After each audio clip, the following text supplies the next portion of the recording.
Thank you for that introduction, Dave. All right, so let's get started. So the reason that we ended up delving into this area was starting in 2010. We're from British Columbia in Surrey, and starting in 2010, British Columbia started to redesign their curriculum. And we decided to focus on some of the big ideas rather than content and learning outcomes. Yeah, so core competencies became sort of the focus. So our curriculum redesign directions were more about getting rid of those hundreds of discrete prescribed learning outcomes and getting back to that place where we're looking at big ideas, skill development, and the core competencies, critical thinking. So the directions were about increased flexibility and space for the teacher, for innovation, student passions, and greater depth of study. Big ideas for each grade in each area of learning, explicit focus on competencies, and support for inquiry, project-based, hands-on, interdisciplinary learning approaches. Aboriginal perspectives and context and authentically integrated into all subjects, and a common framework for all areas of learning. And what stayed the same that parents and some teachers really get afraid of with new curriculum is that we still have rigorous learning standards in each area of learning, including a strong focus in the foundations of reading, writing, and mathematics. And subjects such as math, science, language arts, and social studies remain at the heart of every student's education. And from what we've learned today from being at the different panels and different speakers, we're hearing that I guess Ontario is going through the same thing. Same process. Yeah, moving towards competencies.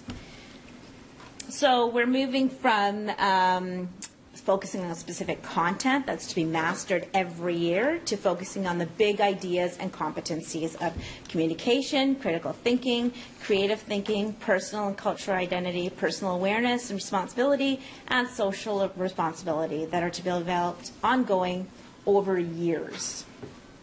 So what we wanted to talk about a little bit here was looking at letter grades, and here are some of the kinds of questions that we believe the traditional reporting with letter grades don't answer. They don't answer these questions. Can the student solve complex problems? Does the student work well with others? What are the student's strengths? What do they need to work on? And what actually happens at school? So, for example, outside of school, kids can be quite curious and learn and develop skills based on their passions and what they want to do. And I know the research shows that we've never used letter grades in primary in British Columbia.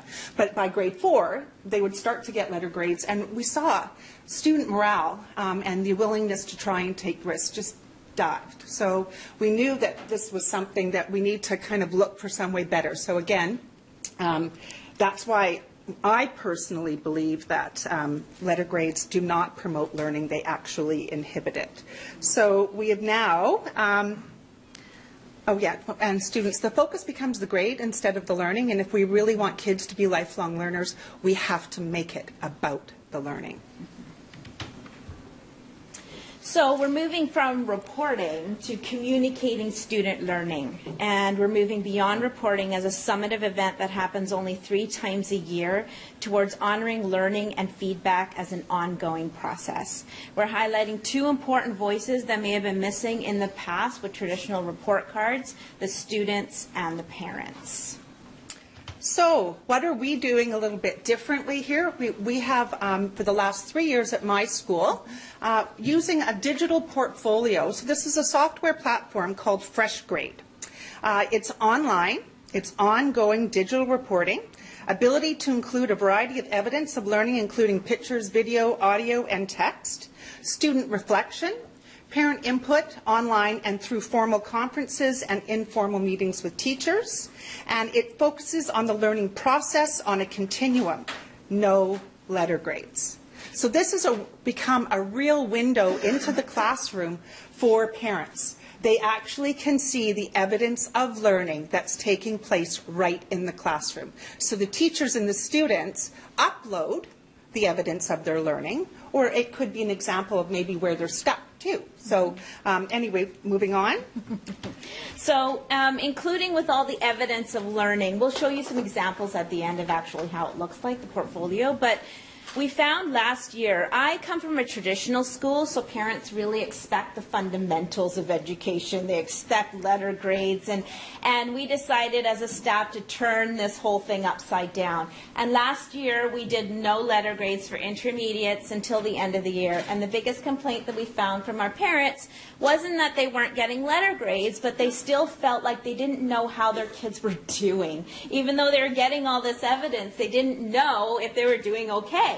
So compared to others, right, and at that grade level. So the district has introduced this proficiency level scale for us. Now, some people might say, well, I'm just going to put 1, 2, 3, 4, and if you get a 1, you're extending, and that equals an A. And that could be translated to that, but what I really appreciate is the language that is attached with these categories. So we're using this scale to determine if the child is emerging, developing, proficient, and extending.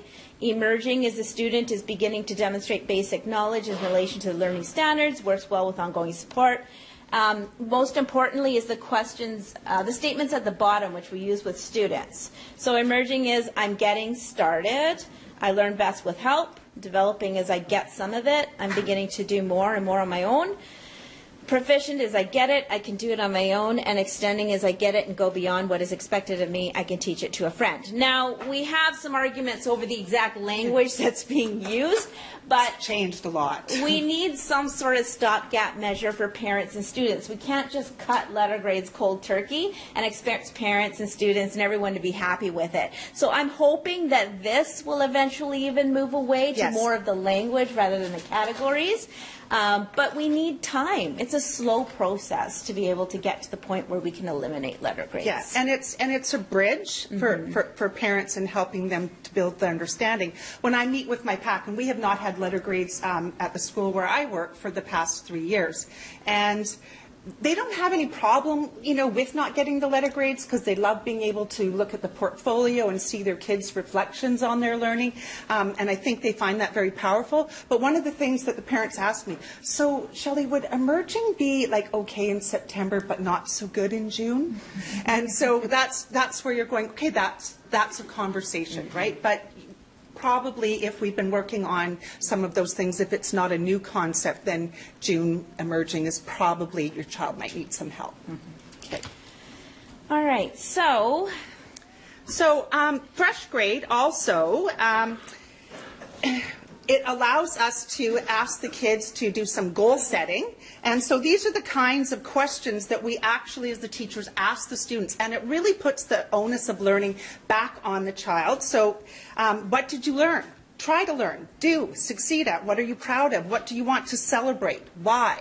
And they can talk about that, and they can actually, they document it right in the portfolio. So they'll do draw and tell or various apps that they can utilize and upload. So the not yet part, what do you still need to work on? What did you struggle with? Were challenged by? How and why do you know? And why do you feel this? And then the next part is what do you need to do next to improve on, get better at, continue learning? What will you do to get there? What map or support will you need? So this, again, it's more descriptive, back on the students, back on the teachers, and you'll see some examples that we'll provide from the portfolio. So a big tool that has helped our teachers to increase goal setting and reflection by students is this self-assessment of core competencies. And we have some examples of it here if you'd like to take one. And inside this handout, there's some prompts that we use to help with student reflection. So describe a time you used kind words and action to encourage to help others. Next time I will blank because blank. Before I couldn't, but now I can. In this work that I did, I really liked, and on and on and on. So we're finding we have to use prompts to encourage kids to reflect, because if we just tell a child to reflect, they have no idea what to write about. So prompts are very important, and eventually, hopefully by grade 7, if they've had many years of this, they'll be able to reflect on their own. So parent input. So this is now the part that we're really trying to develop and garner a lot more support for the parents. So they play a vital role. This is about learning documentation, and when we call it about feedback loops. So the parents are part of that feedback loop. And if we look at that documentation where it's student reflects on the learning, teacher reflects on the student learning, and then the parents have that input.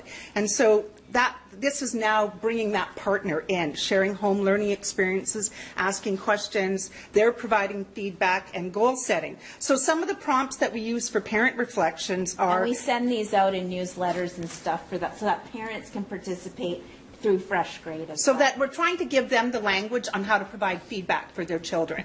So at the beginning of the year, you did not know, but gee, now I can see that this was not your best work. What could you do differently next time? I was pleased with how you did this work because. One way at home that we can try to help you is, I'm impressed with this work because I noticed.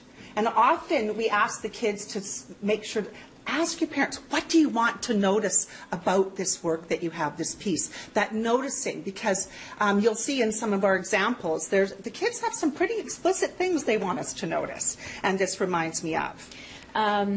The numbers of Fresh Grade use. Now, this is some numbers that our district has put out about who is actually using Fresh Grade. So from the year 2016 to 2017, the yellow line you can ignore. That's the total usage. But look at the black lines. The black. In every month, it's the black that's leading. So this is a student-centered portfolio. The students are the ones reflecting. The students are the ones that are uploading the most evidence. So the most presence that's occurring on Fresh Grade's portfolio is the student voice, which is what exactly we want to see. It's awesome. So here are some personal examples and some Fresh Grade samples. We're at 10 minutes. We're just going to quickly go through this. But this is the most important part. I think you guys want to know how kids are actually interacting through the portfolio. So here is a little kindergarten girl. So-and-so is solving her own problems here. She couldn't reach the bar, so she created a mound of wood chips to stand on. Very creative thinking. So this is, it's not just all about academics. It's about personal learning and personal goals, and parents get to see that there's a variety of different learning that occurs at school. And then the parent responded, yep, that's her. She's a creative one at home as well. And in this one here, so the students, they have uploaded a piece of writing, Thanksgiving piece that they have, and so you'll notice that the teacher has given the student proficient on our scale, and so a strong opening sentence. You have tried to fulfill all aspects of the criteria. It will be interesting to see your future writings as they become more varied and interesting. Now look at the student reflection, and as a parent, how much more you know about what they're learning. Some things I am proud of on my Thanksgiving write-up is I had a variety of complex and compound sentences. I had a strong opening and a strong ending. I edited my work carefully but made a few mistakes. And lastly, I spelled most of the words correctly. Some things I need to work on are that I need to make my work a little more interesting. I have to try to put more complex and compound sentences. Next time I will try to, and then it says use more figurative language and a stronger opening and ending. Like, that's pretty descriptive. Brilliant. That's brilliant. Yeah, that was a grade 6 student. Some other kind of examples that teachers shows are little pictures. They'll ask the students to do some manipulative work, and the teacher will go around with their iPhone or their iPad and take pictures. And so the activity was explained by the teacher and what kind of math concepts are being explored. And the teacher responds, another good pattern. I'm so proud of the patterns that you created. This is a really cute one, too. A kindergarten student explained her trip to the urban safari. And she just wrote down all these random words, but we got our kindergartners and grade 1ers work with big buddies to help them transcribe. So the big buddies come in and write down what the K's and 1s are thinking of because it's hard for them to type. So she drew all the stuff, and the grade 7 buddy typed exactly what she said. I like the turtle, I like the python, I like the tarantula, on and on and on. And then the teacher writes, the student wrote about what they enjoyed most from the presentation at the urban safari today. So in this particular example, a teacher uploaded a piece of writing and then a performance rubric, writing standards, the BC Performance Writing Standards, and highlighted where the student was. And so she gave in the proficiency scale that the student was developing in their writing. And again, parent, wonderful writing, what can you do to keep improving your writing? And then the teacher, a daily journal or giving a review of a book or show or enjoyable ways that encourage writing at home. So there you get the communication is instant and ongoing. I also wanted to point out that it's Google translatable as well. Yes. So if parents have multiple languages and they can't read the English, they just click on the translate to and the it goes language right they into their want, home and it language. goes, and they can type in the language, and the teacher can see it in their language as well. Another way to show evidence is through little videos. So we can post up to 2-minute videos through Fresh Grade too. So this one was about drawing fraction models, and the child showed how he was able to draw different models for those fractions, and the parent could see exactly what they were and what they were not able to do. Oh, look at my arrows. I know. They're different on that one, and then they came up as this way. That's weird. Okay, anyways, they're supposed to be the other way.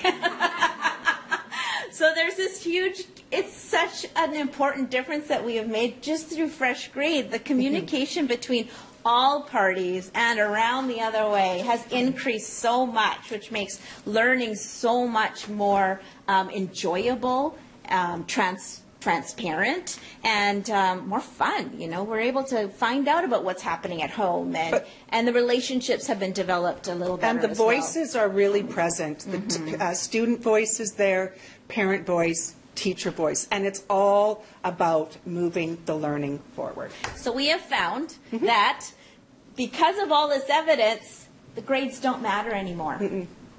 The grades are not mattering. We're getting no questions from parents about grades.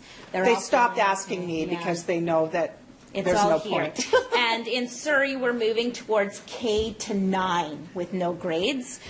10 to 12, we get a little sticky because of university requirements, but K to 9 we're using. And one of our universities, actually, Kwantlen Polytechnic, is actually going to be experimenting with entrance requirements that are not around letter grades and more in line with the portfolios. And I know Simon Fraser is doing the same as well.